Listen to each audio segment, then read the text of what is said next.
God, fatal mistake, didn't put the microphone on. Thank you all very much for today's attending today's cabinet meeting, 14th of July. It's terribly hot, so I appreciate the fact that everybody is trying to keep cool and keep going at the moment. It's a very soporific time. Many thanks to those joining us online, members of the public, and our very hard-working press over there in the corner, who's as reliable as I don't know what. Google clock, I think, yeah. Okay, so thank you very much for attending. I go to item 1 on the agenda, which is to confirm as a true record the minutes of the meeting held on the 20th of June. Is there anyone that proposes those? Councillor Jones-Evans. Could I have that seconded, please? Councillor Carl Love. All those in favour, please show. Thank you. I would just take 2 seconds to sign the minutes.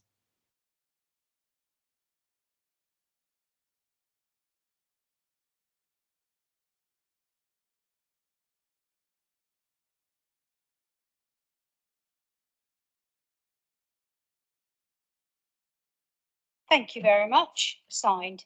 Item number 2 on the agenda is declarations of interest. Are there any declarations of interest, please? Councillor Julie Jones-Evans.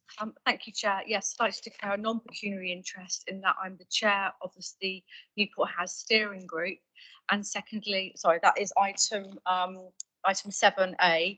And secondly, that I'm the Isle of Wight Council ward member for that area where we're talking about for those improvements, and also I'm a member of Newport and Carisbrooke Community Council. Thank you, that's noted. Thank you. Councillor Debbie Andre. Thank you, Leader. I'd like to declare a non-pecuniary interest in item 6A. I'm a ward member and I'm also a Sandown Town Councillor. Thank you. Thank you. It's public question time. We have received no written questions from members of the public, but I do see we have a member of the public up in the public gallery. Do you have a question?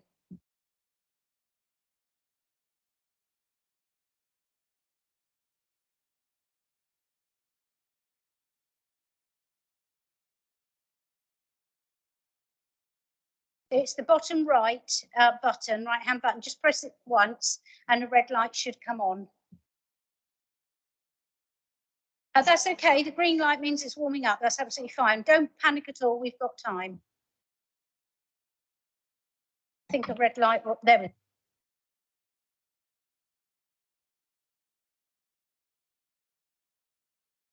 Sorry, can you just press it again?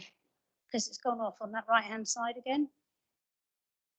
So somebody's just going to come. It's only because members of the public can't hear if we don't have the microphone on. Right, Simon's just going to whiz up.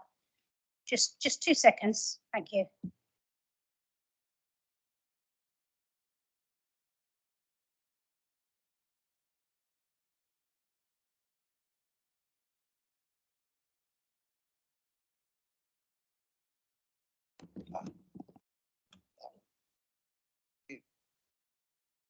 Just keep again. No, sorry, you've just switched off now.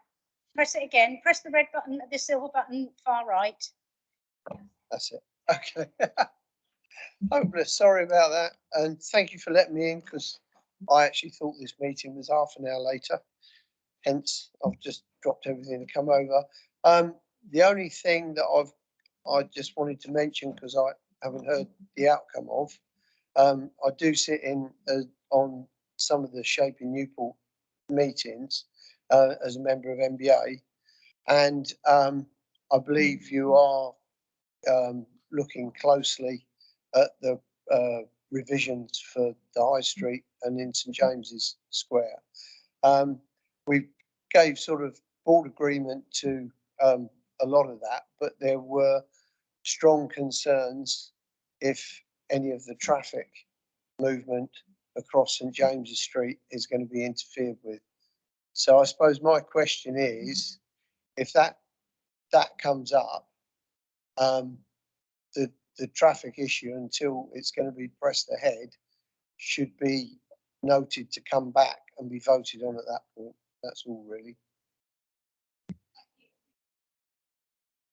Oh, press that red button again at the bottom. That's it, and then you're free. Right, okay, Councillor. I'll call Councillor Julie Jones-Evans to respond to that. Thank you.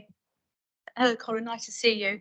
Yeah, just to reassure you, there is no changes to traffic flow within this scheme that we're talking about within the HAS. In fact, within the HAS, there isn't anything that is shutting roads, rediverting traffic at all. So I just want to rest assured that what we're looking at this evening is not the section in the paper that empowers the director for neighbourhoods to is just to look at potential in the future, maybe looking at different traffic flow just to alleviate the volume and the size of traffic coming through the high street, because that goes hand in hand with the Isle of Wight Council, and in fact the government's drive towards using more sustainable transport for increasing walking and cycling, and basically and also for the health of our high streets to enhance the amenity and the environment for people that are using our towns. So I think Councillor Jordan can come in and talk further about the actual sort of process,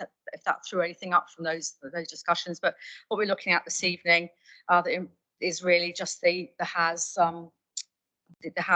work, which of course you're a member of our steering group and have helped shape this along the way. So thank you for all your time that you put in voluntarily, Colin, into the HAS and to the MBA. So we do thank you very much for that. Can I, sorry, could you just ask Councillor Jordan, do we need to respond, or we've done that now with that member of the public? I've got nothing to add, Chair. It was a That's dishonest absolutely reply. fine. That's fine. Okay, so moving on to item 4 on the agenda, which is the chairman's announcements. I am very proud, actually, particularly of Jane Tyler, but of everyone else that has managed to gain us the Gold Award in the Employers Recognition Scheme, proudly supporting all of those that serve for us in our country, past and present. It's really hard to get the Gold Award, so absolutely huge congratulations to the team that made that possible, and I just think it's quite something that we're supporting. Other than that, I've got no other announcements. I move on to item number 5 on the report, which is the report of the Cabinet Member for Levelling Up, Regen, Business Development and Tourism, and that is the UK Shared Prosperity Fund. Councillor Jones-Evans. Thank you, Chair. Yes, so I draw members' attention to page 13 where the report starts. Last week we were looking at the Levelling Up round 2 application, and this week, this month it's slightly different because this is basically our plan for our allocation that the government gave us from the Shared Prosperity Fund. The Shared Prosperity Fund is aligned to Levelling Up, but it's replacement for the European Regional Development Funds, which is because it's aligned to that is why we only got £1.73 million, where other areas such as Cornwall, for instance, got 129 million. So there's still got to be some levelling up of that the way the funds are allocated. But nevertheless, we're pleased to have the funding. £666,000 of that is directly for a programme to improve adult numeracy, which is called the Multiply programme, and that will be led by Councillor Andre and her team. So it's 80% revenue funding, which is quite useful because it means that we can work on the themes which you can see are on there, which the 3 themes are communities in place, supporting local business, and peoples and skills. So because it's mostly revenue funding, we're allowed to we can put in some support with officer support to work on those 3 themes, and then that also helps us build up bids for more funding as that comes along. So we're working to sort of elevate and improve the offer as it goes along at Innovation Wight. We can make that one last a bit longer. We're also looking at improving the not improving, I suppose really working on and tapping into the purple pound. So that's on page 16, paragraph 25. I think that's quite important because as a tourist destination, we really are missing out big time on people visiting who have maybe accessibility issues.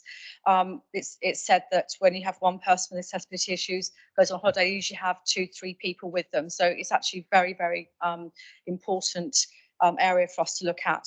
And also, it puts us on the stage that we are a place that people can come to and they can have a decent holiday and have access to our beaches and our tourism offer. So that's a really, really important one we're looking at. And of course, then that will lead to jobs and better public realm and so on.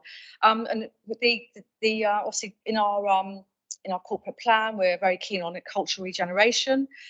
So we're going to be building on all that work that we've done the past year with Southampton for their City of Culture 25 application, which sadly they didn't get, went to Bradford, but they have been commended by DCMS on what a first class programme they put forward, and what the application was absolutely brilliant. And I think if you read between the lines, the money's going up north, but I think Southampton, were worthy winners. But anyway, we're not going to waste all that investment and that collaboration that's already been built up there. So we're going to be using this fund to bring that forward as well.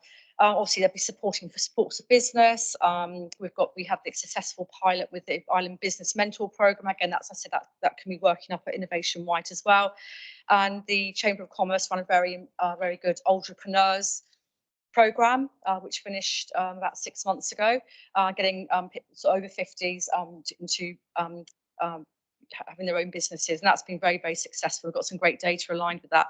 And then we can link in, of course, the DWP have got their 50+ choices offer as well, so we'll be linking in with them. And again, looking at the getting people back into work, there's a whole section of that through the people and skills one. We've got our skills board, which has just started now, and we've got our skills plan. That's very, very important. And we could be working with the Restart scheme as well, which is getting people back into work, especially people that have been long-term unemployed. So, there's plenty to look at in here. Very, very excited about being able to put our funding application into them. And you see, if you look on page 19, you'll see it's split into three different tranches of funding. And we just hope that the government like what we're doing. I mean, the thing is, we've done all the work. We know what needs to be done. We had a previous the prospectus that was done in 2020. Much of that was capital, but we can still align some of what we can do with the extra revenue support to bring those bids forward. So yeah, I'd like to commend this to you, and I think we can get it off on the 1st of August. So happy to take any questions from my cabinet colleagues. Okay, so Councillor Councillor Debbie Andre. Thank you, Leader, and thank you, Councillor James. So it's just to add to that, I'm really, really delighted to actually be working with the Regeneration team on this.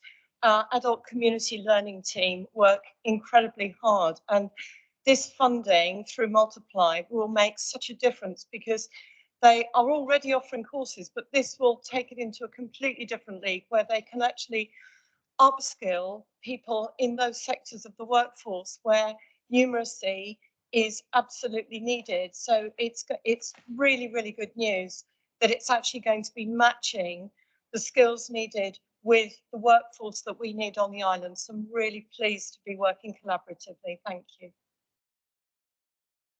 Councillor Paul Fuller.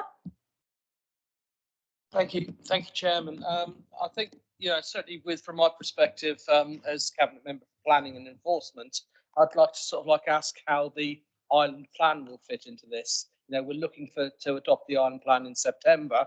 I'm just hoping, there has been liaison with the director and planners, obviously, but how does acceptance of the island plan fit in with what you're trying to do with this fund? Obviously, we want to make sure that the island plan gets adopted. If it doesn't, is there a risk to the process with this bid? Thank you. There, I've got a couple of things to say on that. I think one thing I did omit was that we're really focused on our place planning, that we're already doing successfully on the island. I mean, we've been working quite well in East Cowes and Newport, and I think now we've got the High Street Task Force visiting Sandown at the end of the month. So that's the Bay is another very important place that we need to work those local plans up. So, but so that's one side. No, you're quite right, because when government are looking at these applications, okay, this is an allocation, but they still got to like what we're saying. But they are looking for more criteria. Do you have an up-to-date plan? Do you have a transport plan? All these things they're looking for now before you even get through the front door. So it's really important that our levels of deprivation aren't enough anymore. We really have to show that we are a council that's got everything in place. We're doing everything we absolutely can to help ourselves. And I think you're right. It's important that we show government we have got an island plan in place, or in play at least, because otherwise it leaves us open. And we have to show that we're a delivery organisation as well, and that we know what we're up to, and we've got all the evidence to back it up. And I think that's what's really important. It's all the evidence we have to gather to get the island plan to where it is right now. And I think that will get picked up when it goes through the process with the inspector. Did you want to come back, Councillor Fuller, and then I'll bring in Councillor Yeah, Bacon? I'm going to be spending the next few weeks trying to convince councillors to support the island plan. What concerns me is if we don't have an island plan, am I doing all of this work in vain? Because I think it is so important, and I think the island plan seems to be integral to so many of the other things that we're trying to do as within our corporate objectives for the Isle of Wight Council. And what is key to us, and one of our key priorities, is regeneration, and I think it's important that members are aware of that. Thank you. Well, for instance, the brownfield, there's a new fund for brownfield release. The round 2 is coming up, and we won't be able to apply for that, as I understand. And perhaps councillors can correct me or not, but my understanding is that we aren't able to apply for it because we don't have an up-to-date plan. It's many millions of pounds that we're potentially missing out on. Is the message that I think Councillor Fuller's trying to get over, and I agree with him. Councillor Bacon. Thank you. Well, I think Councillor Fuller's actually asked the main question I wanted to ask, but I was just wondering, in addition to that, in paragraph 53, how's progress going with getting the support of the MP for the proposed plan? Yes, directly. Yeah, I mean, our Director of Regeneration, Chris Ashman, has been speaking directly to the MP's office, as far as I understand. Do you want to come in, Mr. Ashman? Yeah, those conversations are continuing, Councillor, and we hope to have that confirmation by the time the plan is submitted by the end of this month. He's already supported the levelling up one that went in a few weeks ago. Okay, there's no further questions on that paper. Could you please read your recommendation so that we can have a seconder and then vote, please? So the recommendation is that the Cabinet instructs the Director of Regeneration to arrange for the submission of the Isle of Wight Shared Prosperity Investment Plan in liaison with the Cabinet Member for Levelling Up, Regeneration, Business Development and Tourism. I look for a seconder. Okay, Councillor Paul Fuller seconded. All those in favour, please show. That's unanimous. Thank you very much.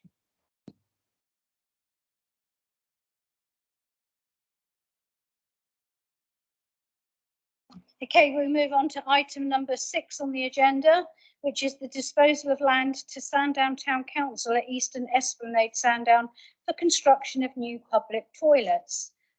Is this Councillor Jarman? Thank you. Thank you, Chair. Members will be aware that in 2015, the Council resolved not to be involved in the further management of toilets. But it is, of course, given that we are a holiday destination and for our own residents, a critical function that we need to provide in society. I'm sure there are very few of us who have not taken advantage of the ones that exist, and we do need to make sure that they continue to exist. So this paper deals with the disposal by lease, and it is not a disposal by sale, it is specifically a disposal by lease of an area of land next to the Southern Water Pumping Station. For those of you who remember, it's the Eastern Gardens end to Sandown Town Council. They are keen to take this on and to use it to provide toilets. The lease will explicitly restrict the use of that land to the provision of public toilets. There are attached to it as Appendix A 1 and 2 details of the site as an overview and specifically the design which is proposed for those. And there is a planning application which has come forward on it. As a member of the planning committee, I'll be taking advice from the monitoring officer at some stage before then, if it does come to the planning committee, as to whether my role as the cabinet member for resources compromises me anyway in that consideration. But I think we have had a number of general dispensations as regards to our roles as cabinet members in the past, but I will take advice on that. So the proposal here very clearly is to grant a lease to Sandown Town Council for the provision of new toilet gardens at new public toilets at Eastern Gardens on Culver Parade. You've seen the pictures which are attached to it. The final terms of that lease are reserved for both the cabinet member, myself, for resources working in conjunction with the Director of Regeneration. I don't have anything else specifically to say to that. I think the provision of public toilets is quite essential, and I think this toilet paper 6A is very worthy. And I think at that point I'll hand over to Councillor Debbie Andre to see if she has anything further to add to it. Thank you, Councillor Jarman. I'm very happy to comment on this. Just to say that a lot of research, some done by myself, went into looking at refurbishing the existing toilet block. It's fair to say that our beach towns provide an essential service for the whole island in terms of tourism. Toilets are not a statutory function, so therefore don't attract funding, but as a beach destination, we have an obligation to provide toilets, not both for visitors, but also for our residents. So we looked at the original building and it became quickly clear that it would not be even possible to provide the standard and quality of toilets that we would want to provide in the existing building. However, there is an area of land adjacent, as detailed in the papers, which is owned by the Isle of Wight Council, which would remain property of the Isle of Wight Council, but would be leased to Sandown Town Council to enable the building of 3 new toilets, which would be individual cubicles, which I believe would be fit for purpose. So I'm very much in favour of this. Thank you. Thank you, Councillor Andre. Councillor Ian Stevens. Thank you, Chair. I note that we need toilets. We're obviously a tourist resort. The whole island is. I also note that we end up giving out leases, and so we should to town and parish councils. But sometimes, if there's a small piece of land attached to where the toilets are, I start to feel a little bit uncomfortable, because we have had in the past leases, and I'm not going to say peppercorn rent, but I'm going to say that people along the Esplanade in Sandown, or along the Esplanade in Ryde or Gurnard, Cowes, would give their eye teeth for.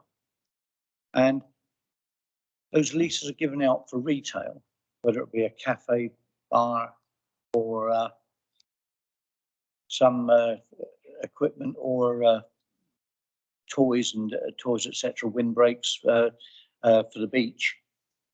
And I'm concerned that we need to tighten this down to make sure that it's toilets and toilets only to the Sandown Town Council.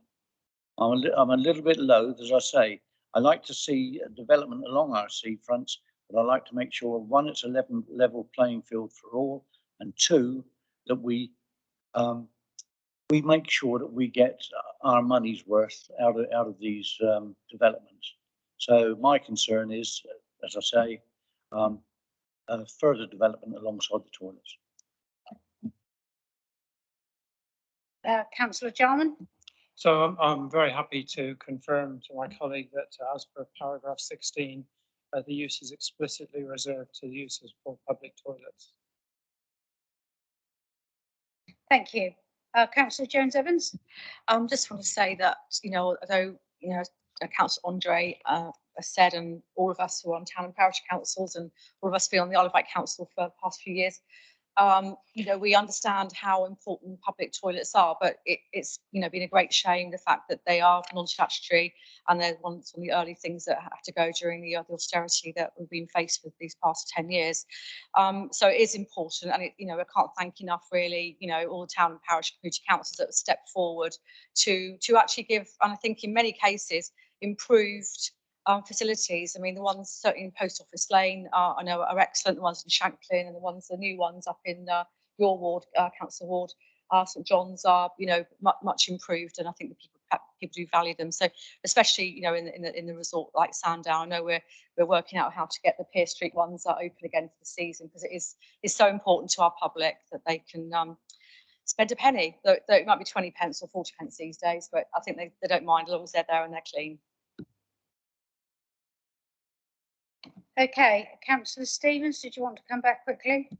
Yeah, I thank Councillor Jarman, but I would like to make sure that if we're constructing a lease, that there is a special mention and a consideration that we do not allow the adjacent land as future retail, and write that into the lease. Thank you. Okay, we've had that discussion, everybody. Would you like to read the recommendation, Councillor Jarman? Oh, sorry, can you use your microphone? Yes, it's paragraph 4 that the Cabinet grants a lease to Sandown Town Council for the provision of new public toilets at Eastern Gardens, Culver Parade, Sandown, as outlined in the attached plan, which is Appendix 1. The final terms of this to be agreed by the Cabinet Member for Strategic Finance, Transformational Change and Corporate Resources in conjunction with the Director for Regeneration. Thank you. Is there a seconder for that? Councillor Jones-Evans, seconded. All those in favour, please show. Very much. That's fairly unanimous. It's through. Thank you. Did you want to abstain or a vote against? Abstain. Okay, so we move on to item number 7A, which is the report of the Cabinet Member for Infrastructure, Highways, PFI. And that is the Newport pedestrian improvements. I believe this is a double act with Julie and Phil. Thank you. Thank you, Chair. Exactly my first words. It's a joint paper, but essentially because there are highways works involved that highways are involved with this. This is to do with the HAS schemes that exist in Newport and Ryde. This one's for Newport. Ryde has a similar scheme with similar funding arrangements. I think the thing to point out very importantly about this is we started out on this at Ryde and Newport about 3 years ago. I think we're in year 3 of a 4-year plan on the HAS. The HAS schemes both created steering groups that have worked on delivering the scheme and the various parts of the scheme, of which this is just one part. There are cultural outputs to the scheme, art outputs, and there are shopfront designs that have been worked up and brought forward to be part of a planning document. And here we have in Newport some of the steering group and some of the plan for the HAS schemes changes and improvements to the high street. So this paper here is to ask that we recommend these changes and these improvements, and that we pass over. Is quite common in highways, this actually, that our officers make decisions, operational decisions about operational delivery of the highways and byways. There's nothing untoward or unusual in enabling our officers to make operational decisions, which is what we're being asked to recommend. And if I would finally say this, is I'm talking to page 38 on the recommendations on item 12, where the intention is the same today as it was yesterday, and no doubt tomorrow, in that as a highways authority, we continue to look at ways of improving our highways. That does not mean that we have, and we do not have, any plans that are not mentioned in this document for the highways of Newport, but that we will continue to seek improvements to our highways and byways, to our pavements, to our cycleways, as time moves on. So this paper is to bring forward, I think it's year 3, Councillor Jones-Evans will speak to this, year 3 of a time-stamped scheme, partly funded by Historic England, partly funded by the then Parish Council, now Community Council, and partly funded by the Isle of Wight Council. The key here is that Historic England came to this island and invested in 2 of our major towns. They are here for the long term. They would like to see their funding spent in the way that was agreed at the beginning of the funding application. And that time frame that's stamped on this spend is quite important when you get the highways, because you just don't deliver highways very quickly. So yeah, we've got 2 years left on the scheme, and I would say that we're coming towards a critical point of not being able to deliver our aspirations for the improvements in Newport Centre if we don't make a decision to move forward with this now. I'll allow my colleague, Councillor Jones-Evans, to speak further, but thank you, Chair. Thank you, Councillor Jordan. You summed it up very well what this paper's about.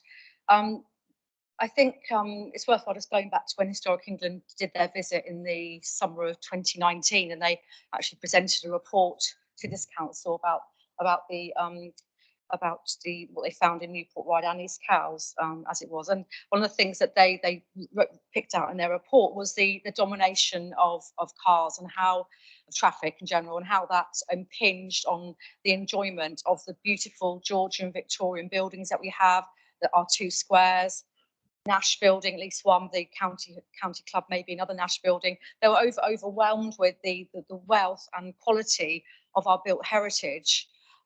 But say the dominance of the car, narrow pavements did impact that. So that was right embedded into the Newport HAS application, which we were successful in getting. And as Councillor said, it's a 3-way partnership. It's the Isle of Wight Council, Historic England, and Newport and Carisbrooke Community Council. And this application was born out of the Shaping Newport partnership, which is the Isle of Wight Council, Newport and Carisbrooke Community Council, and Newport Business Association. So it really is our partnership working, and it's coming from the community.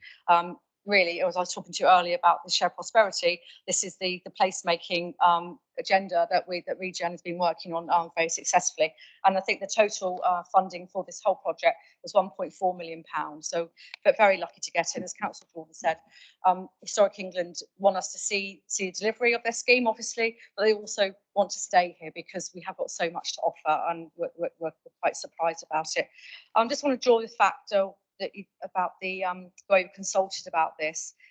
We had a 6-week consultation exercise, and we used mainstream and social media to get the actually you can see on page 42, paragraph 40, and we actually put money behind that, so we boosted posts. And looking at the stats, we think there's about 8,000 people at least saw the consultation. 186 people actually went through and did the consultation. So quite pleased with the results of that. We did specific work with young people, working with Newport Youth Cafe, so we had input from young people there. And we also had a community co-design process which is the community design panel. It was full for local residents, businesses, advocacy groups, and the professional design team. So this enabled highways and design professionals to work with the community. So it's come from a very, very exciting place. Actually, it's not normally just some highways engineers. Here you go. What do you reckon about it? This had come from a different place entirely. So very pleased with what we're looking at in my ward. So we're basically just looking at some of the widening of pavements. There will be improved capacity for disabled parking, and there'll be improved public realm, especially around the Victoria Monument in St James's Square. Obviously, we're having to manage the budgets on this, but this particular element of this scheme it's imperative that we make a decision this evening so we can start procuring and getting the final designs done up for this, because we need to get this spent in this financial year and see the benefits that will bring. Because, you know, if you think back to, I think it's aspiration 40, so on page 41, that's paragraph 33, this is from our corporate plan, which is agreed by the Isle of Wight Council members. We want to promote people-orientated place planning for town centres. So this people first zone is really just a very key action arising from the place plan, which has been going on for 4 years now. And yeah, so if you want to look at more in the consultation, there's a whole paper on that. I'm not intending on going through that, but you can see, you know, just picking on one, would having more pedestrian space make your experience of the town better? And 69% of respondents thought it would. Interesting enough, people that usually travel by car were much more likely to strongly oppose the plans. So 31% opposed, apart from 5% who walked or cycled. And in my ward in Newport Central, we're actually the lowest car owning ward on the island, which is it's natural. We've got a bus station right by, we've got everything we need pretty much here, so we don't need to own cars. So we're actually a pretty sustainable place to live. However, the dominance of the vehicle does somewhat impinge on this. So, you know, by having wider pavements in this section of the high street, what normally happens with these sorts of schemes, the traffic slows down because they're more aware of pedestrians around them. So this is just a step towards, you know, a better world that we all want to be in, don't we? We want to see more people walking, cycling, we want more fresher air, we want more space, we want to be able to be with each other, to shop and dwell, and, you know, just get back to our lives. And I think we just need to swing that balance back before. We've got our LC WIP for Newport, we've got one in Ryde as well. That's our local walking cycling infrastructure plans that Councillor Ward oversaw, which they've been very successful. And part of that is actually in our levelling up our green corridor application as well. So everything sort of, it's all interwoven, but it's all towards presenting a much improved county town for our visitors and our residents. So I'd just like to commend this report to you. And if you'd like me to read the recommendation, so I'll just read the recommendation on page 38. It's actually option 1, but I'll just read it out from that one there. We haven't read it out, have we? No. So firstly, that Cabinet approves plan changes to the High Street and St James's Square to widen footways, improve the public realm and reallocate space from the carriageway and on-street parking to facilitate this. In doing so, Cabinet authorises the Cabinet Member for Levelling Up, Regeneration, Business Development, Tourism and the Cabinet Member for Infrastructure, Highways, PFI and Transport, in consultation with the Director of Regeneration and the Director of Neighbourhoods, to use available resources to develop and deliver whichever aspects of the plans prove to be technically and financially viable within the time frame of the HAS scheme, and to seek additional resource to develop and deliver the remaining viable elements in due course. Furthermore, Cabinet authorises the Director of Regeneration and the Director of Neighbourhoods to prioritise and work towards measures to reduce the volume and size of vehicles moving through the High Street by developing alternative routes and arrangement around the town centre. I look for a seconder. Seconder is Councillor Phil Jordan. I'm happy to take any questions from Cabinet colleagues. Cabinet colleagues, are there any questions? Councillor Jonathan Bacon first. Thank you, Leader. Yeah, I'm very pleased to see this coming forward, and I don't think there's a lot to add to what has been said already. I mean, the record of the consultation and responses that's obviously been obtained over time is interesting and speaks well of this scheme, paragraph 41. I'm pleased to see that the report takes account of the fact that this is something that can help to aid carbon targets by reducing traffic, increasing people walking rather than using cars, and also the fact that it is going to provide, I suspect, a very strong boost to the high street in Newport. I particularly hadn't really particularly thought about it, but I did note that you know, that amazing architecture that does exist in Newport that's often hidden. We're going to get a better chance to see it now, and I think that's good, and that you know, feeds into the biosphere aims of improving cultural diversity and understanding our heritage. So you know, I think this is really positive. And there's some interesting models around the country that have where similar things have been done, which I'm sure have regard has been had to or can be as this process is taken forward. I'm thinking particularly of things that have been done in Wandsworth. One point I did want to raise, I'm not sure it's one for an answer specifically now, but you do see in these schemes a rather generic term, planters will take place. And I just wonder if thought can go into that, because planting, increasing the greenery in town centres is an important part of dealing with carbon and improving the air quality in the environment. So I hope that when planters are put in, planting is taking place, that will, what goes in those planters, regard will be had to that. So it's the most beneficial stuff that turns up there. Yeah, no, thank you, Councillor Bacon. If you look at the map, which is so page 47, sorry, yeah, 47, 48.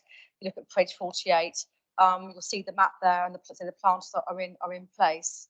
But we've also got the existing planters. These will be sort of redesigned planters. But what we've already got in there, the Newport and Carrisbrook Community Council worked with the horticultural section of the college, Wight College, and all the plants we've got there are all like drought resistant plants as well, so they don't really need much watering. I think they're quite architectural, so look, hopefully you've seen them and looked at them, admired them often as you're walking through the square, the lovely planting there. So we've taken over the planting in pretty much most of Newport now, and we always look at, you know, trying to use those sort of drought resistant and bee friendly and bug friendly plants as well. So we're very mindful of that. It's in our strategic plan as a community council that we, you know, greening up, and but we've even got a green roof on top of our toilet as well. So you'll be very pleased that, yeah, well, no, it's impressive, isn't it? So yeah, but rest assured that the community council will be making sure the planting is done correctly. And in fact, we are, you know, the centre of the biosphere. What can I say? Okay, Councillor Karen Lucioni.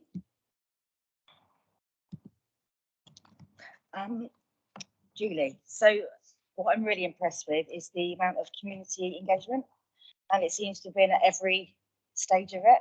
So this hasn't just been delivered here now. This has been quite, like you said, 4 years of working towards this. So I will be supporting this wholeheartedly. Councillor Ian Stevens. Thank you. Thank you, Chair. Yeah, I think, you know, the engagement with the community and stakeholders is very good. However, I can't help but think that these HAS schemes and, shall we say, down on Ryde Esplanade developments and all that, there tends to be an absence of fountains and something else to soften it up. Understand what Councillor Bacon says. We don't only need to improve the area, which you're going to do with wider pavements, etc., but fountain and flowers and a softer street scene leads to a more calmer environment for people that visit the market town, and I think that's something that we tend to miss. So if there is an opportunity, I mean, I wasn't included in the consultant's report, but I keep on saying, you know, we do miss the opportunity to add that little bit of extra. And I think that I'll leave it at that, but I just think that, you know, great, I'll support it wholeheartedly, because I think that Newport years ago was a thriving, bustling town centre. I'd like to see it come back, but in a safer way for the pedestrians. Thank you. Councillor Jarman. I like it very much. I like anything that improves pedestrian and promotes cycling and gives us a greener and better environment in which to live and exist. I am also mindful of the fact that we are up to some time pressures here in terms of bringing this together and delivering on it, and to take advantage of those substantial funds which are part of this disposal. So I would encourage that we get on with this at the earliest opportunity. Thank you. I'm going to bring in Councillor Ian Ward, who notified me some time ago that he wishes to speak. Councillor Ian Ward. Thank you, Chairman. Having read the report and looked at the figures, I think to myself, perhaps you've forgotten that Newport is an island asset. It's not just an asset for island people, for Newport people, but all islanders come here. Did anyone ask them what they thought? I don't know. I can't say anything because I can't see any geographical figures in there for the consultation. But just looking at the consultation figures themselves, actually the take-up is abysmal. You can see that. And let's just say Newport, 26,109 residents. Okay, 182 responded. 115 agreed, but 67 didn't. That's over a third didn't support it. Okay. If you're taking the island perspective, 0.44% of Newport people supported it, Newport residents, if you took the lot. But of an island perspective, 0.08. Absolutely nothing.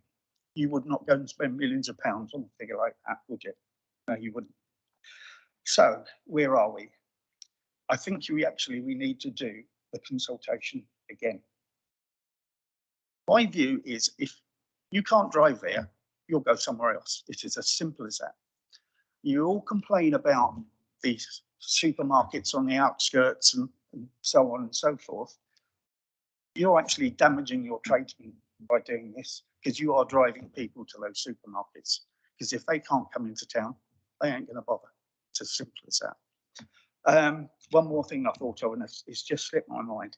But when COVID kicked off, you know that we barriered off the high street and things like that. Okay. And what I did, I'll be quite honest, I did hear some pedestrians say, oh, this is really good because they've got wider pavements and so on and so forth.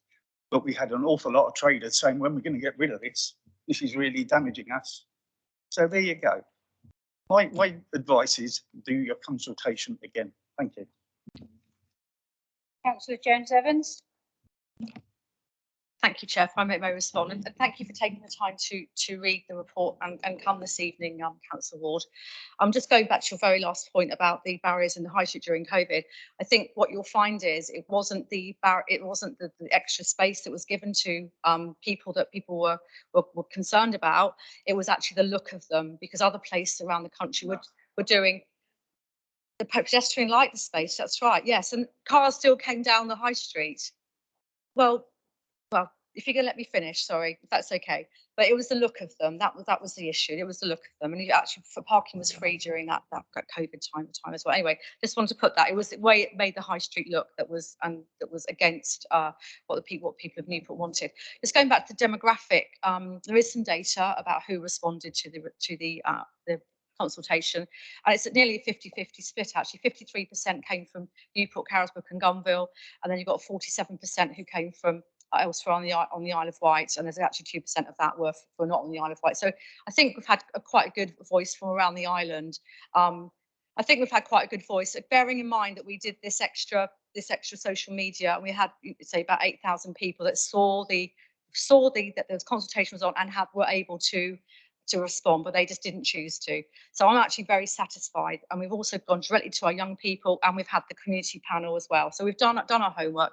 And also as Newport Community Council, we've had open consultations. We had a day down at the Riverside Centre where we were talking all about this agenda. So it's been going on for years. This is a journey we've been on for a long time. In fact, People First Zone is something that my community council started when we did an audit, pedestrian audit of the town centre, and we logged every single road, drop curb, width of pavement, camber of pavement, speed of traffic, so we knew our town inside out, and I'm the ward member, remember that I have people living in my ward that have disabilities and can't even get around the town. So I think it's really important. But when you create a better environment for people with disabilities, you're actually creating a better environment for everybody.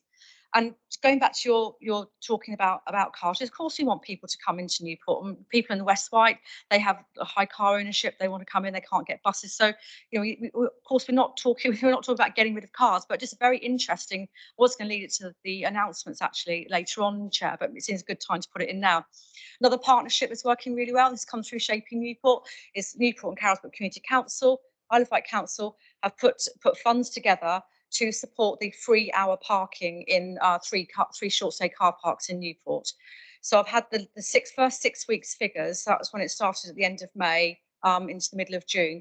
There were 8,000 extra transactions, and there weren't any transactions that were lost on the high street. So we've had more people are coming and using the car parks, and it's good if they go to the car parks, because then they're just going straight there. They can get a car parking space and get their 3-hour that we're subsidising for them. And I've had some anecdotal evidence that people have stopped going to, for instance, Asda, which is an out-of-town shopping supermarket, as we know, on the outskirts of town, which has had a negative effect on the town centre, one could argue. But people have now, they can come into town for an hour for free. They're going to local shops, and that's some anecdotal evidence I've had because people talk to me. And it's doing really well. 8,000 extra visits to Newport, in the first 6 weeks. That's great news, isn't it? It's certainly not a death of the high street council ward at all. So it's about managing our spaces, isn't it? It's about managing where our car parks are, who uses our car parks, and managing our public spaces better. So I'm completely confident that we've got the public's message here loud and clear from this consultation. We've had a very, I think, a rigorous and say, which has been our agenda for many years. And I've been elected a few times on this agenda as well. So I don't see what else I can do apart from knock on actually, I have knocked on people's doors. So yes, I have got a mandate. Okay, I'm just going to bring in Councillor Love, then it's Councillor Brodie. Councillor Love. Thank you, Chair. Thank you for your comments. I think the point is that there has been a well-publicised consultation which has been available and open to everybody right across the island. And in actual fact, when it comes to consultations, this administration has had fantastic responses in comparison to many before in recent months and years. I don't think it's fair to say that a third of the island are against it, because there's absolutely no evidence. It's just that those people haven't responded, and therefore there's no evidence to show that whatsoever. So I think that's a kind of a stab in the dark, really. And what we need to do is base our responses on the evidence of what's available. The most important thing here is the time pressure, and this has to be done. Otherwise, this money goes back. We don't want to end up in a position where we have seen years ago in a transportation project which happened in Ryde, where we sent back millions of pounds. So we need to press on. I would encourage members of the public to get involved in all consultations. And we know that consultations aren't always the best thing in terms of online, but that's what I feel about it. I think that it's a great scheme for Newport. It's supported by the local members, as far as I can see it, and it's supported by those people who have made comments. It's sad that we can't engage more people in consultation, but that's the world which we live in. But I'd be happy to support this moving forward. Okay, thank you. Councillor Brodie.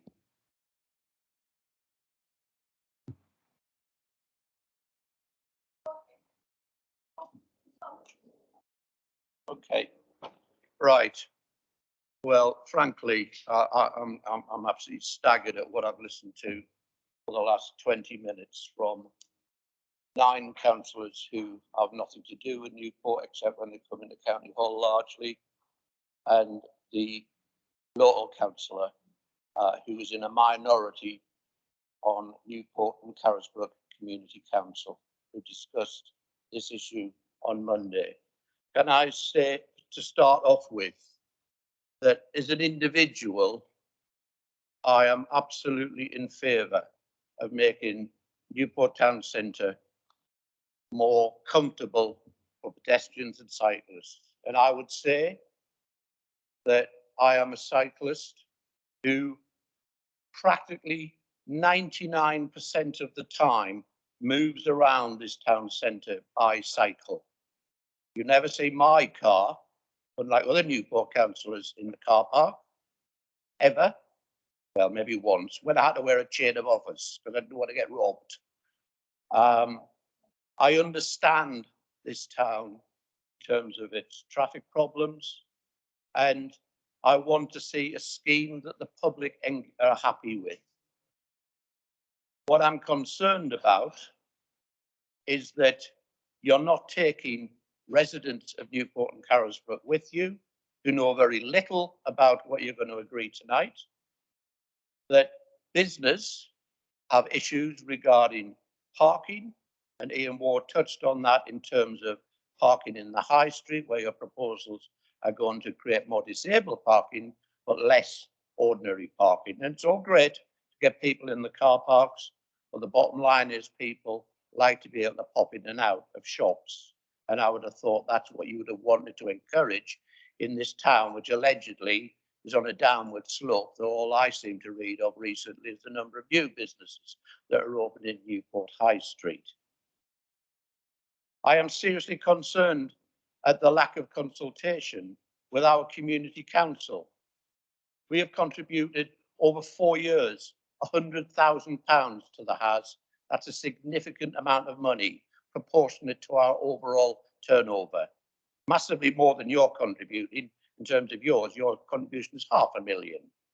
We are contributing far more. We were invited to offer our views back in February. We declined at that point because we wanted to see what the public consultation would come out with, expecting to be consulted once that had been done. And yet, as part of that consultation, allegedly widely publicised, though you have probably had to hunt around in a haystack to find about it, 182 people responded, half from Newport and Carisbrooke. My calculation says that's 0.035% of the population that Ian Ward referred to earlier on. Absolutely minuscule. And after that public consultation, which I believe has no legitimacy whatsoever, there have been changes to the design that was put out to consultation.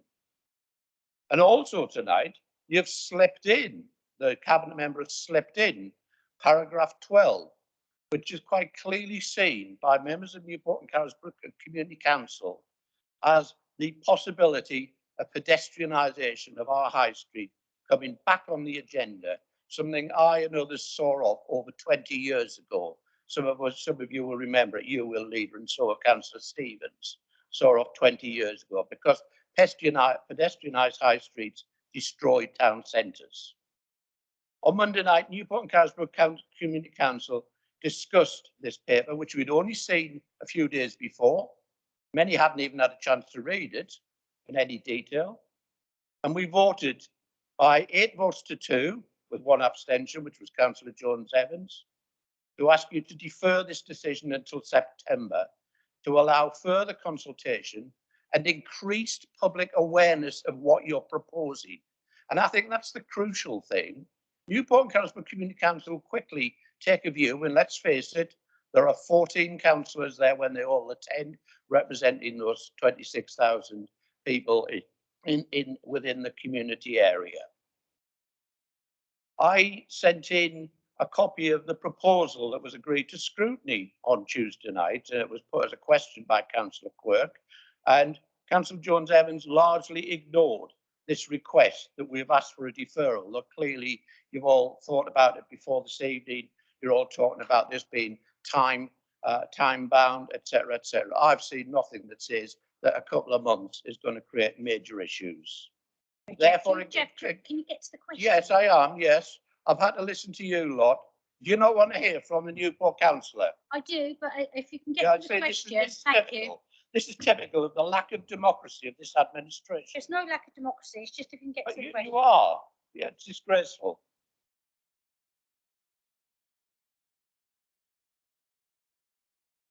Now, once again, this disgraceful administration, defenders of racism, defenders of all sorts of disgraceful things, are silencing me.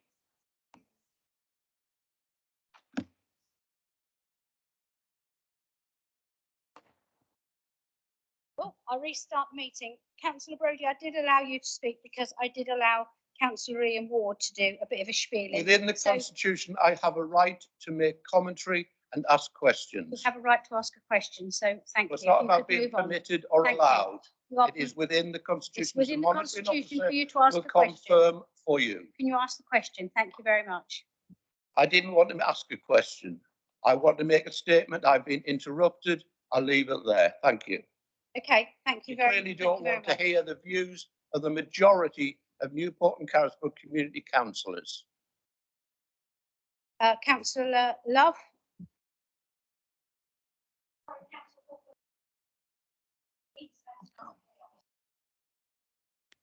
Thank you, Chairman. I think, you know, certainly after what Councillor Ward has said, what Councillor Brodie said, and certainly the views of Newport and Carisbrooke Community Council, what risks are there if we delay this for further consultation? I feel that should be clarified, particularly in light of what was raised in the question to corporate scrutiny. I think it's a question we need to have clarification on, please, before we vote on this. Other than that, I am in full support of what we've got. Very simply, Councillor Fuller, we won't have enough time to schedule the works in. We'll have to return the money to Historic England, and the project will not happen. Councillor Love. Yes, I'd just like to make an observation for me. I mean, the Newport Community and Parish Council are actually members of the House. They have their members there to report back to their council. So I don't quite understand why they haven't actually, why they don't actually know some of the answers and some of the questions. They actually do participate in this, and their representatives should be feeding that back to them. I think I'd also say, well, you know, there's a criticism of people not being informed and not being consulted. What did the local ward member do to engage with his community, to uplift the numbers of people reporting back in his parish, which he says is a very low number? I accept that there's a very low number, but is the ward councillor's position to try and make sure that everybody knows about it and has opportunity to comment. And yes, I am not a ward member for this area, but I am a county councillor who cares about an entire island and has a responsibility for the entire island, as do all of us. And therefore, I try to take the best interest I can within any local parish and ward to represent the people. The time pressures are too critical, and there is too much risk involved if we do not make a decision now. And I suggest that we move to the vote. To the vote. Okay. I'm going to move to the vote, Julie. I'm not going to come back. Sorry. Hang on. Just about what one thing that that Councillor Brodie said that I just feel is very important to come back on, that this is not about pedestrianisation. I think this is just scaremongering, and I think there was a lot of fear raised on Monday at our community council meeting for people that perhaps weren't as informed as they could be. And you know, you're right. We are, you know, the community council, it has got 4 members on the HAS steering group, so they're actually at the board, so they're part of it. Communication can always be improved, and we're having the project managers having a meeting with the whole community council in a couple of weeks. We're having a presentation to update on the whole HAS project. It's obviously just one element of the HAS project.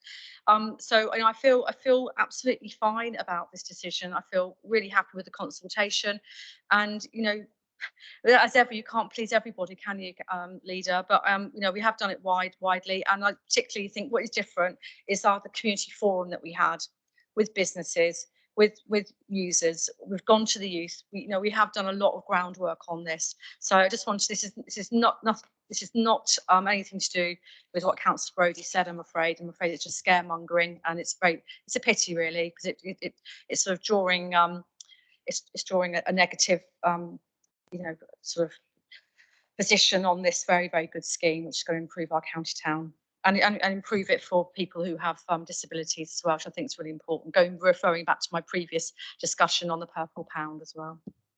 Councillor Brodie, you wanted to come back on the HAS, on the directors on the HAS? Just on the remarks of Councillor Love and Councillor Jones-Evans regarding community council having representation on the HAS steering group, that is true.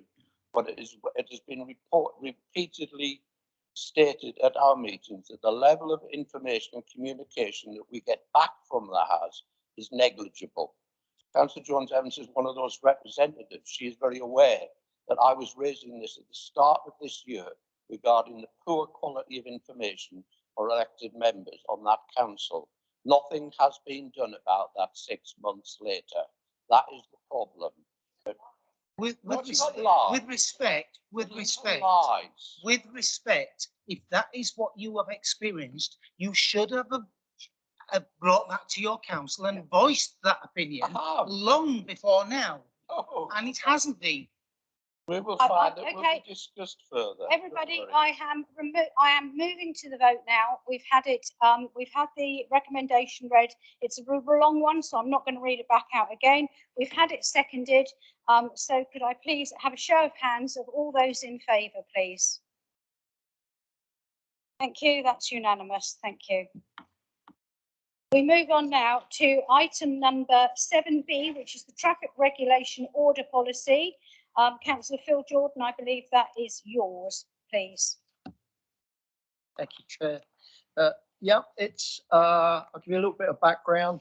This is a traffic regulation order policy that we are implementing, bringing forward for this council. Briefly, the background to this is that it, over recent years, over long years, in fact, TROs have been somewhat of an ad hoc process in that, for example, this is one example. For example, when a planning application has been brought forward on occasions, a condition may have been applied to that either by officers or by planning committee itself, that a TRO is required to enable the development. What the Highways Authority are seeking to do with this policy is to bring a standardisation of consideration before implementing the traffic regulation order that is in question. In addition, although not mentioned in this policy, we are comforted by the fact that the planning department have agreed to engage with the highways department at a much earlier position of the process of a planning application where a TRO may be required. At the moment, it's the TRO, the Highways Authority is consulted towards the end of that process. It's done via our contractor Island Roads, who comment on the application. The idea of this policy is to bring to the Highways Authority standardisation of consideration. It does a little more than that in that, and I will come on to this in the options, it brings together some ideas of recognition of local communities when developments come forward that allow at least the community to be considered in the application of the TRO, so that, as has happened in the past, TRO may or may not be granted subject to highways consideration and not solely on the application of the condition by the planning department. That is the purpose of this policy. It sets it out. I won't read all of this to you. You may have had a chance to read it yourselves. It's a short document by intent. It doesn't need to be complicated. And there we have it in front of us. That's the background and the purpose of this. The policy is with our paper. I'm going to suggest to you that we make a slight amendment to the policy as written, and therefore I'm going to suggest, and I'll read that out in a moment, that we select option 3, so to approve this policy, but with this amendment. So it's option 3 I'm going to ask you to accept.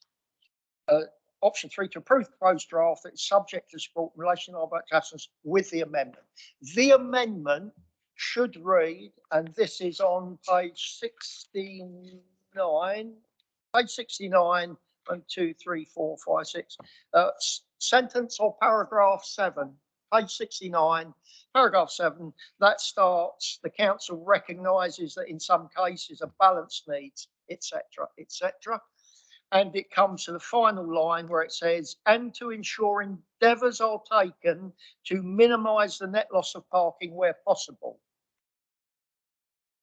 The amendment will be an addition to that, which would read, and by the provision of additional on-road parking spaces, comma, that correspond to the number of lost spaces, comma, in the immediate vicinity.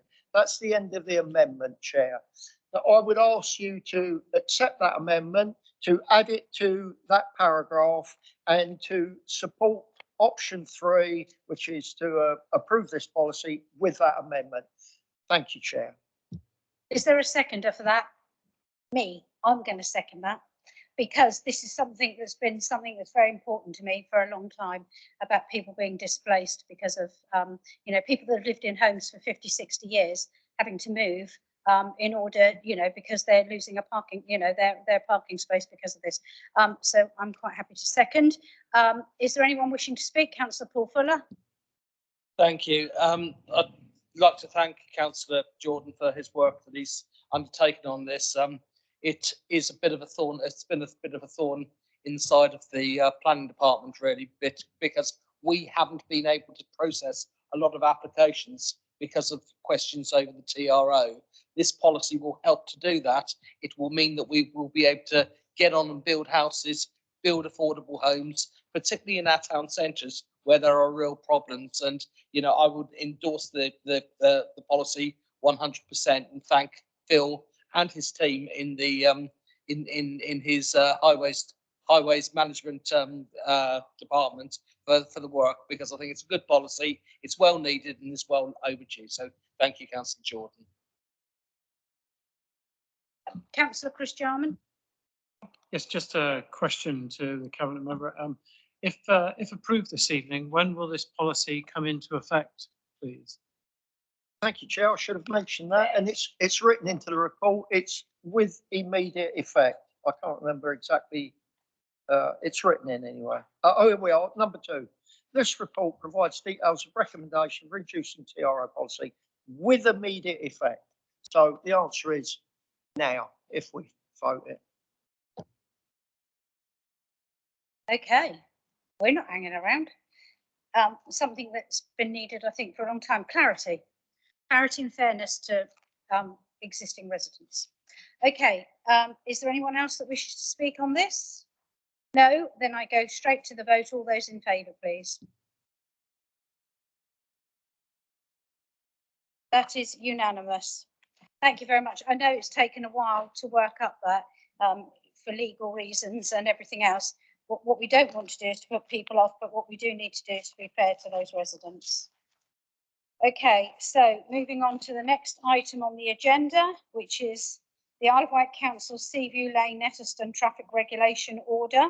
Item C, that's you again, Councillor Jordan. Thank you, Chair. And following on, it's very pertinent that this should follow on, because this is an example of where a displacement of parking spaces is proposed to take place to enable a development.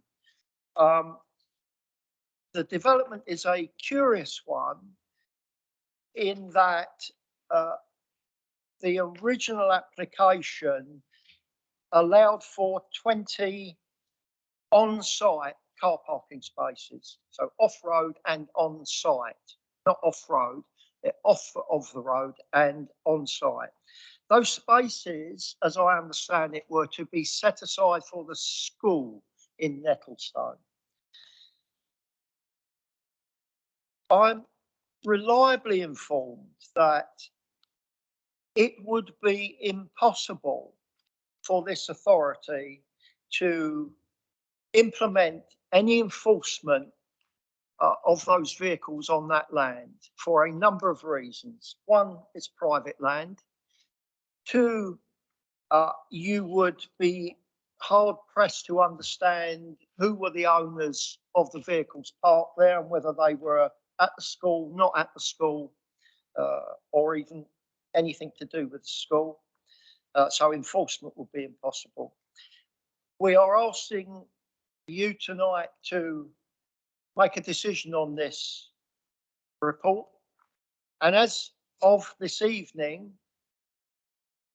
we cannot be assured that even if those spaces could be enforced, which I'm informed they can't, we could not be assured this evening that that would be for in perpetuity for the use of the public. The importance of this is that we cannot mitigate the loss of the parking spaces in the vicinity by the on-site parking.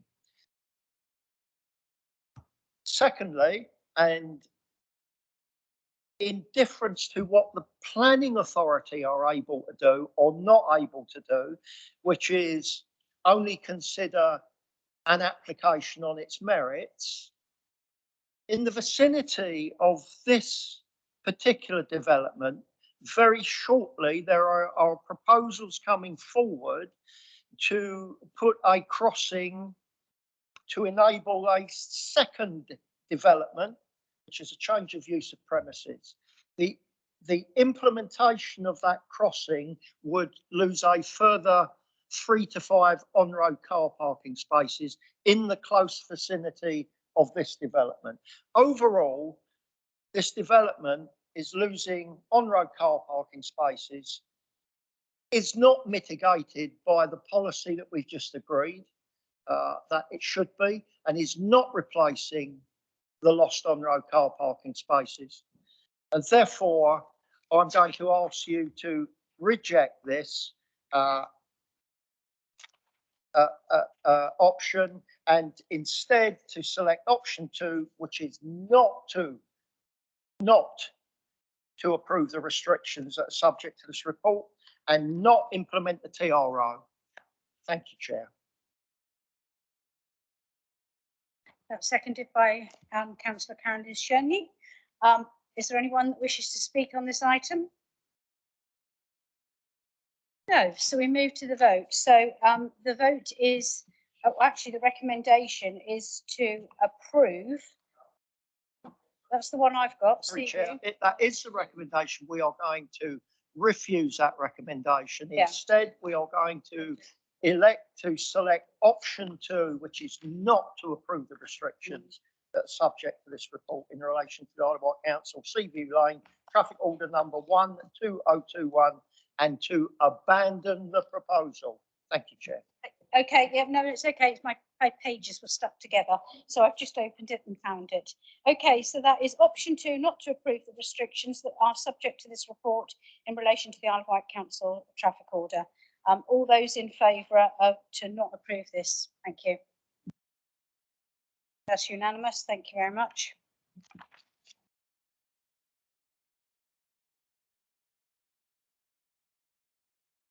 Okay, I'm going to go around the table in order. First one on cabinet member announcements. We have Councillor Debbie Andre, and I'm glad to see your cast is off your hand and you are moving your hand. So I'm hoping that's working well now. Thank you. Thank you, Leader, and thank you very much for your kind words. I have to say, despite being somewhat slightly incapacitated, I think I've been busier than ever. And I've also enjoyed very much the views from the Southern Vectis buses on the island. But I shall be glad to be fully mobile again. As I say, I have been still very busy. I was delighted to actually attend the Peach Games, which is our Partnership Education Attainment and Children's Health team, where they it's a wonderful sports event. There are events that go on throughout the year, but culminate at a sports day, and it's aimed at those children that would not normally excel in sports, and they have different kind of sports. And it's the teachers that actually select the pupils that they think would most benefit from this. And it's all about healthy eating, healthy lifestyle, and getting out there and being more active. So that was really good. And this week I attended the official opening of the St George's School sixth form, and it was absolutely delightful to meet with both the teachers and the students there, and to actually see and speak to the students themselves and see how thrilled they are with their new sixth form accommodation, which will enable and equip them to reach their full potential, which is what we want for all of our children, but certainly especially for our special needs children as well. So that was really good. And obviously we're now in July, we are coming towards the end of an academic year. It's still been a difficult year. I think it's the first year that our students have actually sat their GCSE exams under the usual exam conditions. And obviously we are very, very grateful to our teachers that have continued, dedicated, often short-staffed, but have made sure that our children have continued to receive a really good education. And I wish them all a very restful summer holidays. Thank you. I think we all do as a cabinet. We would all like to extend our thanks. Teachers have been, you know, as much as the pupils and parents and everybody has been to hell and back with COVID.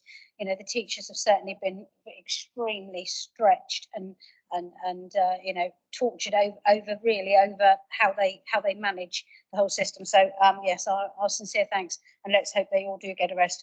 Okay, I'm going to come next to Councillor Jonathan Bacon. Thank you. Speaking of events, we've had a number of very good events in the last week.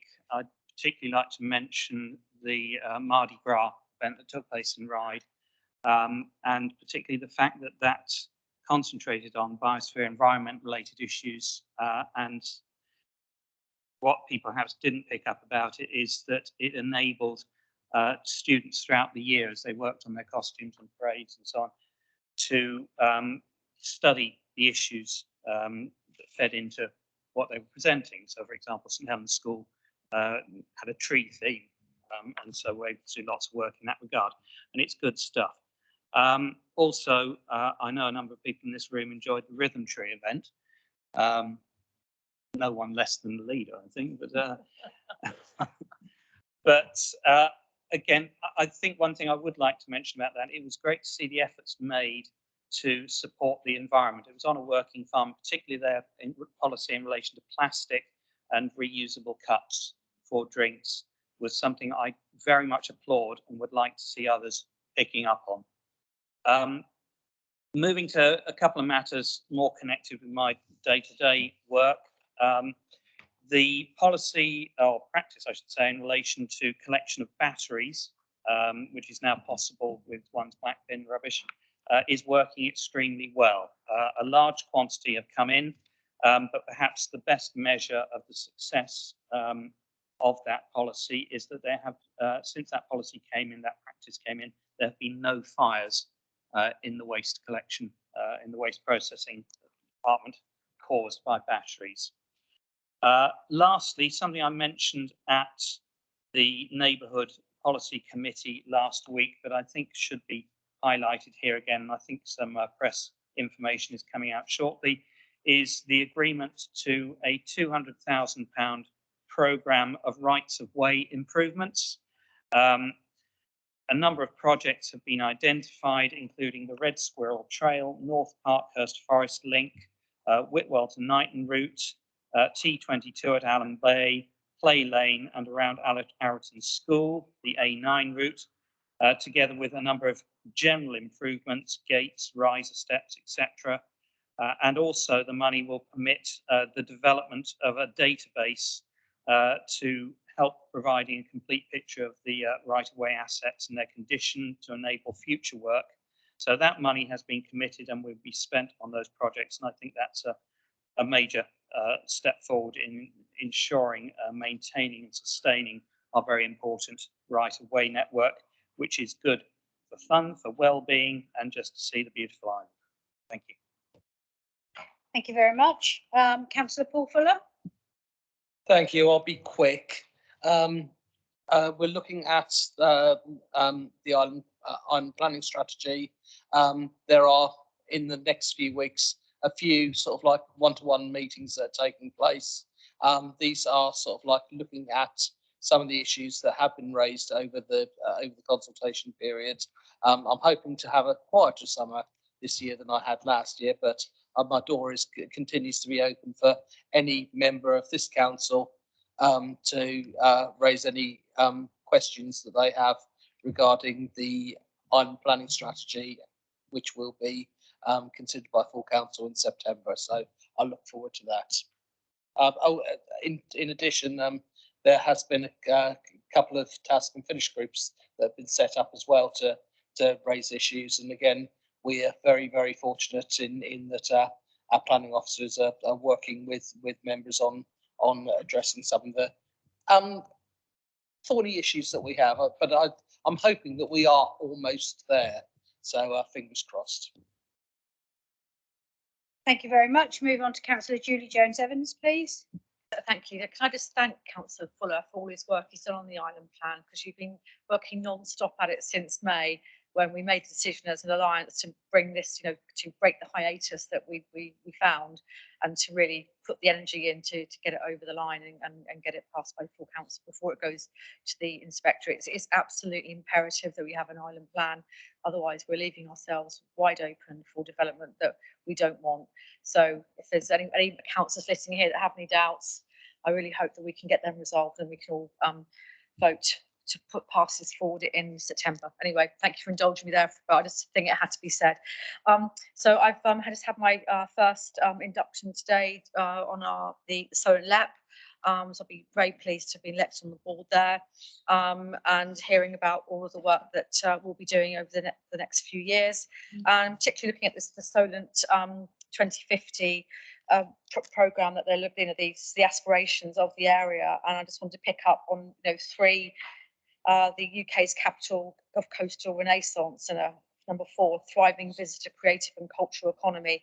These are all just aligned with our own strategy, and as well, number 2, with our approach to climate change adaptation, decarbonisation. So our corporate strategy is completely aligned with the LEP one. So I'm very, very pleased that we can play our part in the board and get money for the island and for the investment into the whole region.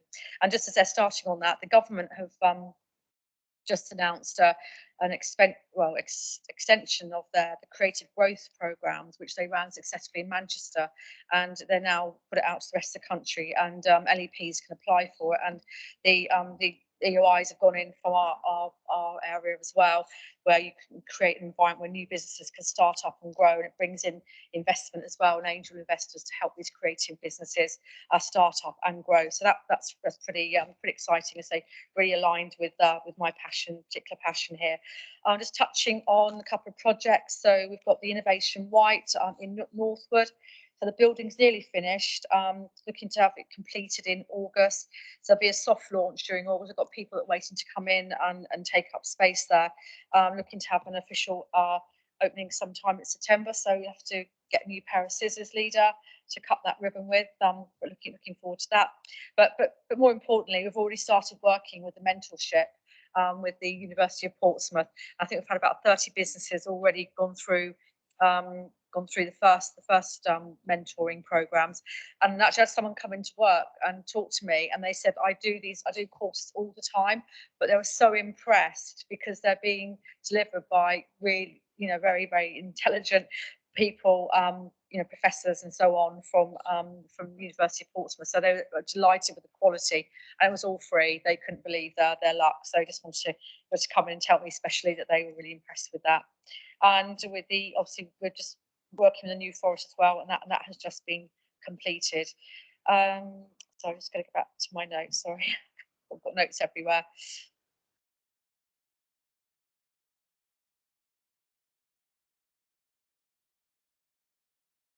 So you must have pretty much covered that, Joe. Got my notes. Yeah, it was just really basically. I did mention earlier about the task force, the High Street task force visiting Sandown. It's really, really important part of our place programming. And the Isle of Wight was asked to choose one town on the island. And given the work that we've done in other places, we felt Sandown was probably the best place to go next. Well, Wide's everything's been bought up by Wight Town Council, so there wasn't really much to do there.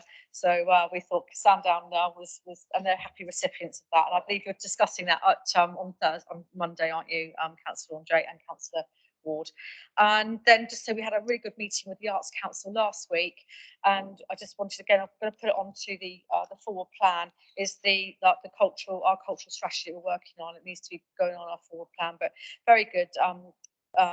Meeting with the Arts Council. They're really impressed with our commitment to the cultural regeneration, and the events that the Councillor Bacon mentioned. I think one of the Arts Council representatives actually went to the festival the very next day, so they really saw firsthand what a vibrant place that we have here. So that's it from me. Thank you. Thank you. You make me very tired just listening. I have to be said, I'm quite exhausted. Councillor Phil Jordan, if you'd like to switch your mic off, please. Chair, just two quick things for me. One more personal, please indulge me for half a minute, and one about just one small thing we're doing. So just to reiterate what Councillor Bacon said, I have a grandson at Wide Academy who spent the last year building a costume for the Mardi Gras, which he enjoyed immensely, walked in the parade, which led on to him, because he was engaged in those discussions about the biosphere, wrote a letter to the head teacher.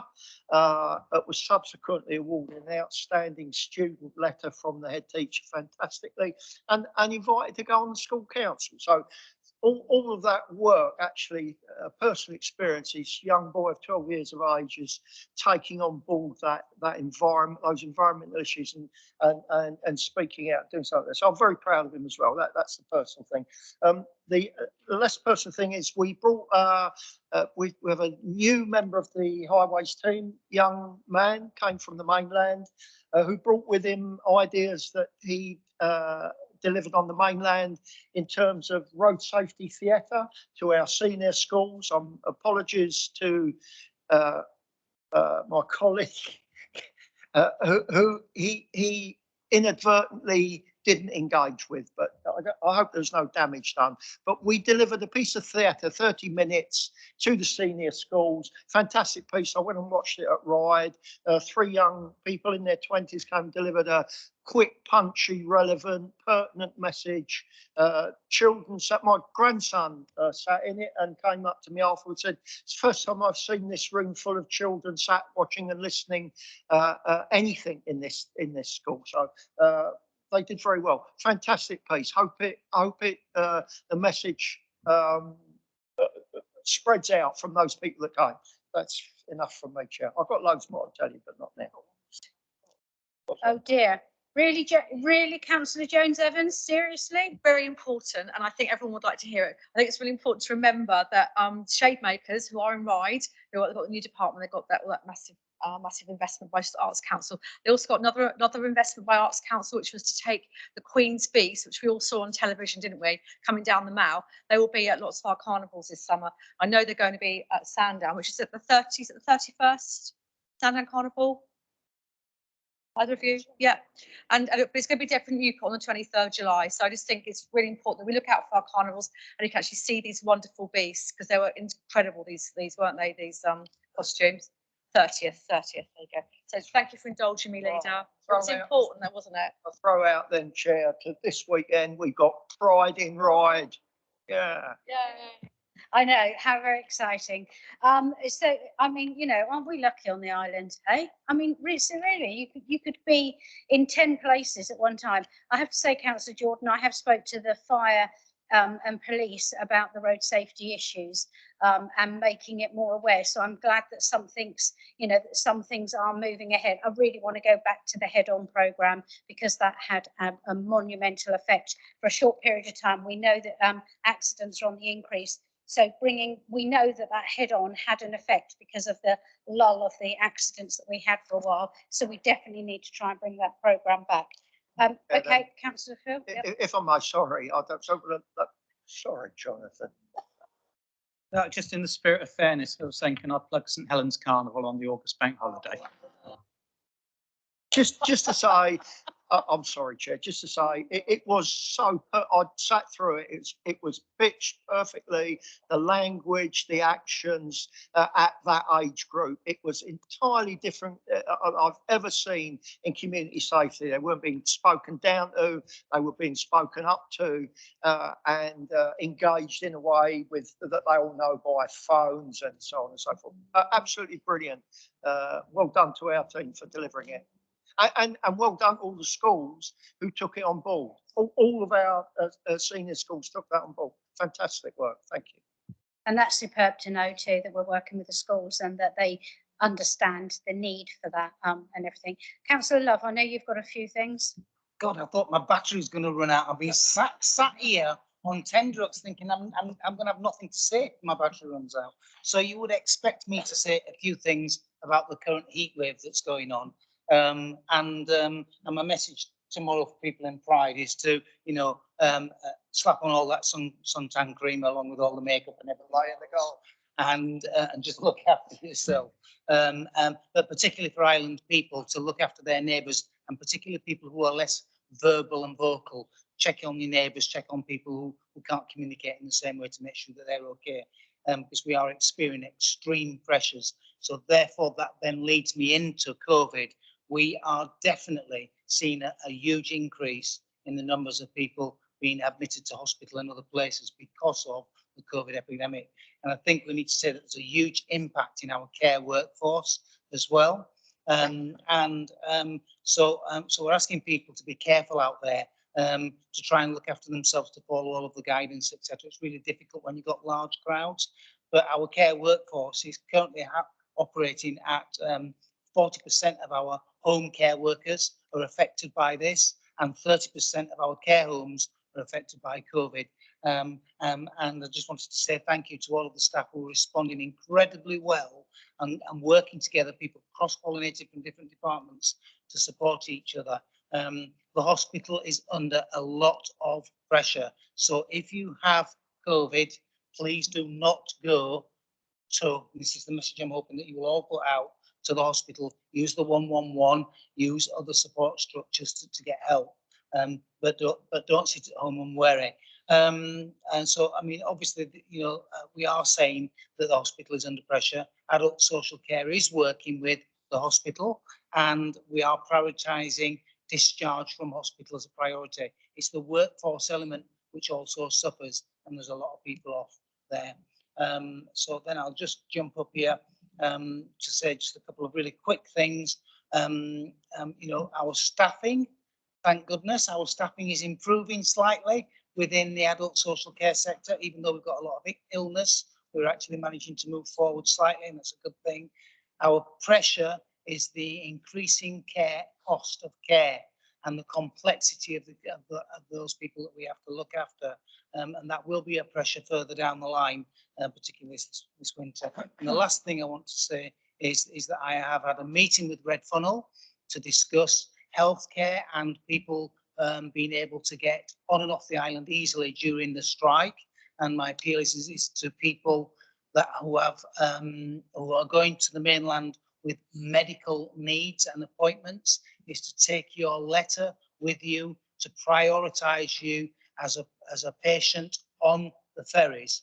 So, and the problem at the moment is that Red Funnel have stopped all bookings at this moment for those affected days in order to transfer all of those vehicles from the affected vehicles onto the current vehicles. They will reopen those booking dates as soon as they've completed that task. We hope and pray that they arrive at a settlement, but be prepared, think ahead.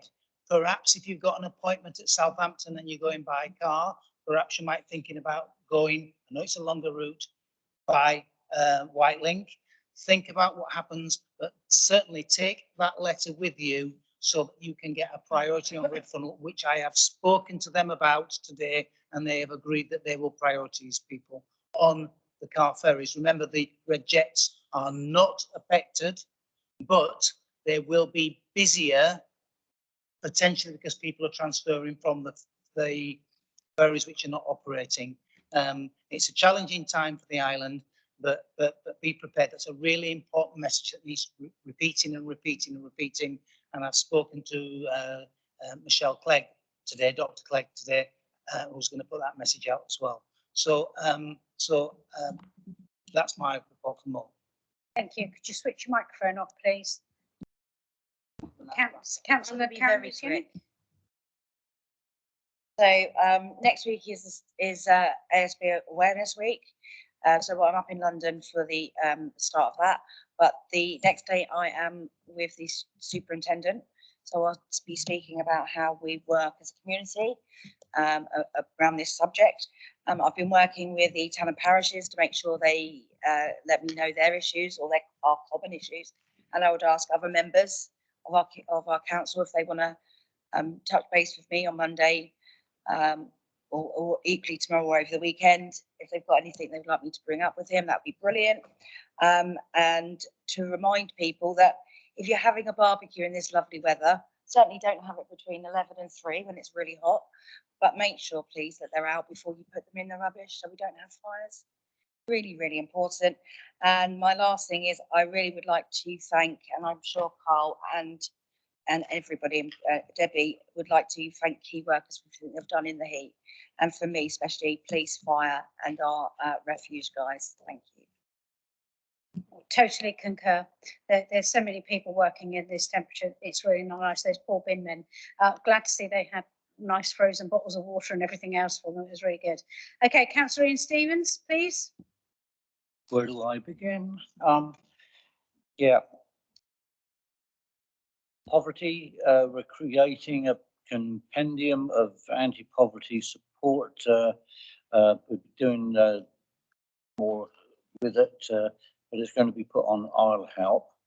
But we probably would want to expand on that, and I've got to speak with Chris Ashman about that and see how we can.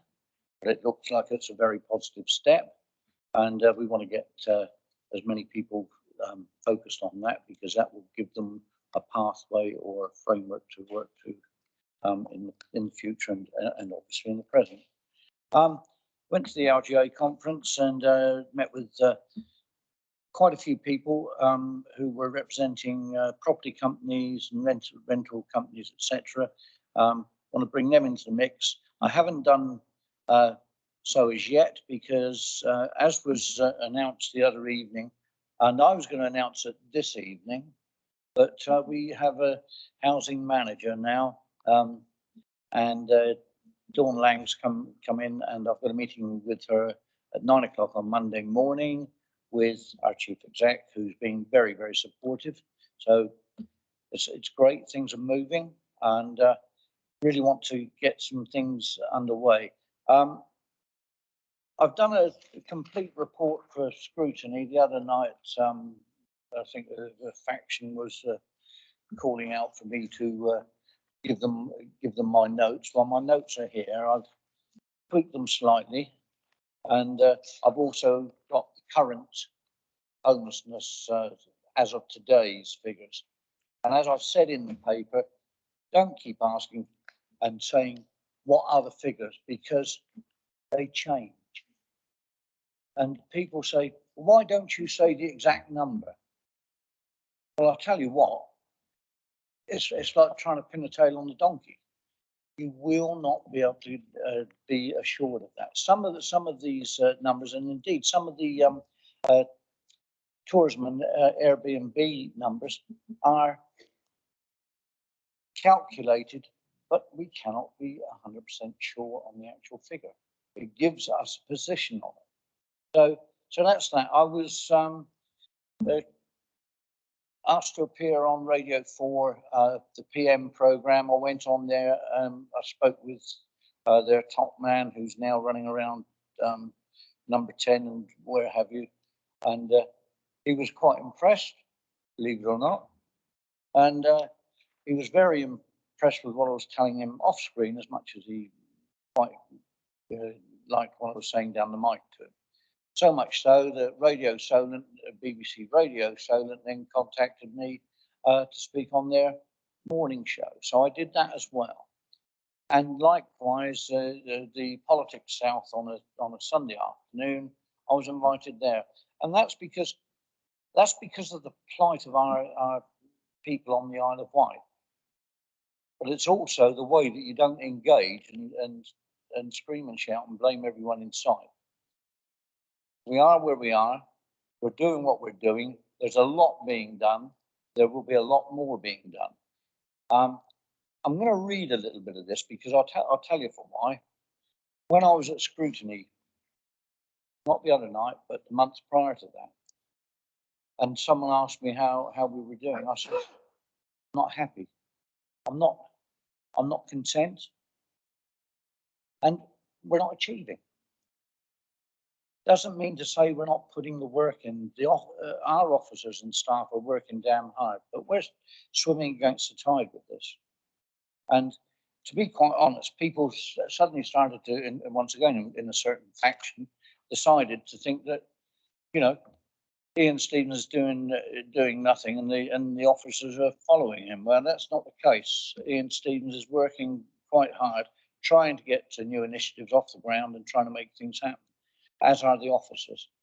I'm just going to say that I'm going to read a few paragraphs of this, but you will get a flavour for what I'm sending out to scrutiny. The change in the current housing market has culminated in landlords turning to Airbnb in place of rentals on a fixed term basis and has reduced the number of rental properties in the market. I mentioned at the previous scrutiny meeting that I want to keep how we do it and what we do under constant review so that we can be sure that we make the most of opportunities to house our homeless islanders. We have recently acquired the RP status and as such can bid for grants funding from Homes England. I've had meetings with Vectus, Sovereign and Southern housing associations, and I'm working on possible alliances, land opportunity and working together and other possible solutions. I've also had meetings with local building companies to gauge their future work plans with the objective of possible further alliances and also exploring purchasing residential units off plan. What I will say is agree the island plan. On affordable housing, bring down the percentage from 80% of the purchase price to the lowest level possible, 62% or lower. Uncertainty does not encourage developers to invest time and money. The towns within Cornwall and an area of Brighton have put forward objections to second homes under their local plans to the planning inspector. And with the link into a successful island planning strategy, those town and parish councils who wish to do likewise or request some other criteria will stand a better chance of a favourable understanding stroke decision from the planning inspector. During during 2021-22, we achieved 168 affordable homes built or commencing build, more than at any time during the past decade. Am I satisfied? Of course I'm not. Every number on our homelessness statistics tells a story of hardship and personal agony on adults, children, family life, and causes adverse pressure on a child's education. I'm going to leave it there. But I will say that, you know, at this moment, let's look at the number of households on the housing list. 2,514. Number of homeless people being supported under duty and discretionary in emergency accommodation, 63. Bed and breakfast, 28. Caravan, and think of living in a caravan at this time of the year with the sun beating down on you, especially if you're a child who's just come in from school. Caravan stroke holiday accommodation, 17 families. I'm going to leave it at that, but totaling them in with Yarborough House as well, where there's a number of 18, that brings a grand total of 63 in temporary accommodation, such as caravans and B&B. I want to leave that, let you think about it, because quite honestly, to follow it with anything else would lose the impact of what I'm saying. It's our administration, the Alliance administration, is going to try and move things forward. And what I would say is I want to thank Ian Ward. Councillor Ward has come on board after an invite across the chamber. We didn't get a Yarbuck suit, you know, boo from Ian. We actually got someone who actually picked the phone up and said, "Would you mind?" So yes, I welcome you aboard, as I will do others. And by the same token, I'll be speaking to Councillor Brodie with regards to poverty, because someone who's been involved with a large area of poverty for a number of years could actually assist us in certain areas with that. But I want to say thank you very much indeed. You've got the figures, you've got the facts. We're moving on. We've got Dawn Lang in post. That's brilliant. I've got a superb chief exec. She's backed me all the way, and we'll be moving a hell of a lot more in a positive direction over the next month or two. I'll keep quiet now, Chair. Thank you very much indeed, and I'll rest and have a glass of water or bottled water. You do. Don't choke. Councillor Jarman, and finally. And finally, I have a somewhat shorter update. First of all, at our last committee meeting, we mentioned the initiation of the work on transformational change. I'm pleased to say that we've met with the Chief Executive. We've obtained cross-party support on it, which has been extremely pleasing with it. We in particular have Andrew Garrett on board with his new role as the Chair of Audit, reviewing the constitutional changes which need to go by that route. We had our first meeting on Monday of this week. We have the second meeting tomorrow.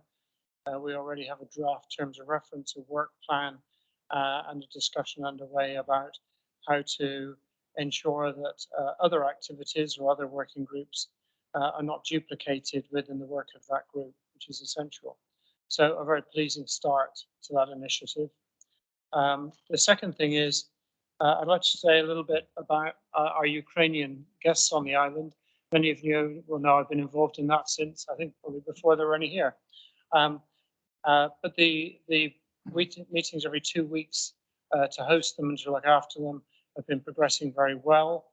I'd like to thank very much those hosts on the island and the team at the Riverside Centre for the work they've done in facilitating that and arranging days out for them. Next one being this weekend coming up. And from the last meeting that was held and hosted by a family, I was asked to bring forward to Councillor Andre an invitation from them to forward on to our island schools the grateful thanks of our Ukrainian guests and hosts for their outstanding efforts in welcoming and integrating our very enthusiastic Ukrainian children into our schools. So I'd hope that Councillor Andre would be pleased to accept that little duty if she wouldn't mind. Thank you very much. Okay, so that was, as you can see, even in despite the heat and everything else, we are really working and trying to work really hard for the people of the island. It's what we're about. Okay, so I move on to item number 9, which is consideration for the forward plan. Is there anything anyone wishes to add, remove, change? Councillor Jones-Evans, don't make it as long as your speech. Thank you. I just, as I mentioned in my speech earlier, I would like to add on the cultural strategy onto the forward plan. I think we're looking at, I'm looking at Chris now, about March, April, should we say March 2023? Thank you. Well, that was quick. Well done. Microphone. Okay, so we move on to item number 10 on the agenda, which is members' question time. For those of you that were at, yeah, have you got any questions in? No. Okay. But thank you for working cross-party over the housing. That's very useful. You've got a good knowledge of the houses of multiple occupancy and Sandown and stuff like that, so very useful.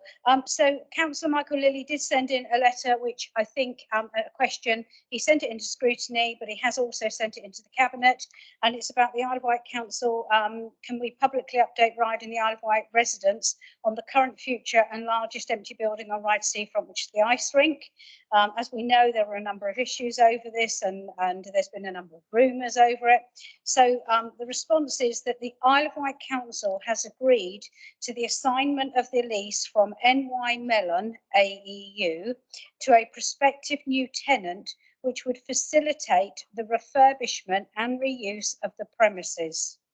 The agreement of terms for a new lease is a matter between those two parties, but given the time that has lapsed since the Isle of Wight Council assignment, the council will be writing to the current leaseholder to seek an update on the current position.